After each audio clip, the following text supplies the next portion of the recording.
It's almost 500 days since Russia invaded Ukraine. War fatigue has truly set in. Drone strikes don't shock people anymore, neither do multi-billion-dollar arms packages. It's all become routine. But one thing still forces world leaders to sit up and take notice: the Zaporizhzhia nuclear power plant. Here it is on the map. It is located in southern Ukraine. It is the largest nuclear plant in Europe, but right now it's under Russian control. Their soldiers captured the power plant around 16 months back. Since then, we have heard warnings after warnings. Russia will blow up the reactors, Russia will cut off water supply, Russia will sabotage the facility, but none of it has actually happened. On Tuesday, President Zelensky issued another warning. He says Russia has placed explosives on the roof of Zaporizhzhia. Listen to this. Now we have information from our intelligence that the Russian military has placed objects similar to explosives on the roof of several power units of the Zaporizhzhia nuclear power plant. It's probable they needed to simulate an attack on the plant, or they could have some other kind of scenario. And what is Russia saying? The very opposite. They claim Ukraine is planning to drop ammunition on Zaporizhzhia. But here's the thing about both these claims. A, there is no evidence, and B, we've heard too many of them before. In August last year, Zelensky warned of a nuclear catastrophe. He said Russia was using nuclear blackmail. In November, he warned of sabotage. The Ukrainian president urged NATO to protect the power plant. In March this year, he said Zaporizhzhia was being held hostage. Again, sort of blackmail. And in June, the president again warned of sabotage. These are just some of the major instances. Zaporizhzhia always figures in Zelensky's speeches and statements, and every time Russia has responded in the same manner. They've turned around and accused Ukraine. So what are both sides up to? In August and November last year, there was a real threat. We saw some nearby installations being shelled. Even the United Nations atomic watchdog was spooked.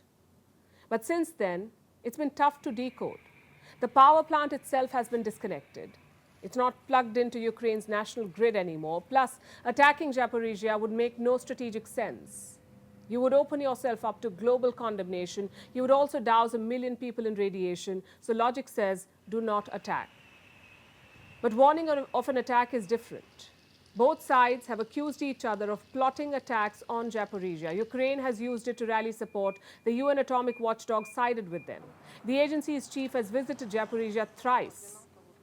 And he called for Russia to hand over control to Ukraine. Even the government of India was sympathetic. Prime Minister Modi spoke to Zelensky about the nuclear threat. He said endangering such facilities would be catastrophic. So could this be a case of Ukraine crying wolf? Of trying to build pressure on Russia? Well, that's one possibility. Having said that, you cannot dispute one fact. It was Russia who attacked the plant first. Until March last year, Ukraine controlled the Zaporizhzhia plant. But Russian troops fought their way to capture it. So clearly, the Kremlin was interested in it.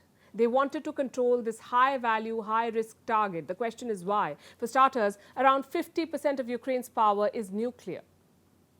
Zaporizhzhia used to produce around 6,000 megawatts. If you control this plant, you can turn off the lights. Perhaps that's one reason. Another possibility is to weaponize fear. If there is an accident, the Ukrainian army will have to mop up. It's their people who would be affected. Keeping that threat alive is useful for Moscow. But these are just possibilities and theories.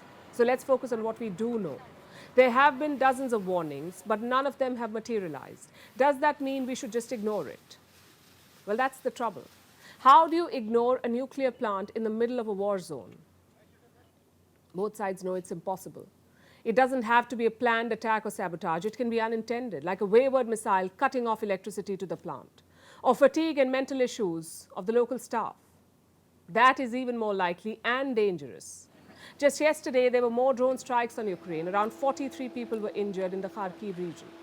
Kiev says there is a counter-offensive underway. But from the looks of it, the front lines are frozen. A couple of months from now, winter will set in, which means the front lines will actually freeze over. So the biggest threat to Zaporizhzhia is not some calculated and devious strike. It's A, an unintended disaster, and B, desperation. If you're desperate enough, you will forget logic. You will even attack a nuclear plant and blame it on the other side. The question is, who will reach that point first?